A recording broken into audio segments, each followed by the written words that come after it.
اللهم إني أسألك خير هذا اليوم وخير ما بعده، وأعوذ بك من شر هذا اليوم وشر ما بعده.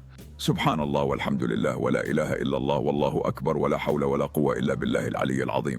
اللهم بقوة تدبيرك وعظيم عفوك وسعة حلمك وفيض كرمك احفظنا مما تخفيه المقادير، وألطف بنا يا عزيز يا قدير. ربي أنت المحيط بكل أمورنا والعليم بكل شؤوننا، فألطف بنا من حوادث الزمن، واحفظنا في كل زمان ومكان، واكفنا الهموم والأحزان، واجمع لنا الخير هذا اليوم وخير ما فيه وخير ما أدبر وخير ما أقبل وخير ما نعلم وخير ما لا نعلم، واصرف عنا وأهلنا كل سوء ومكروه.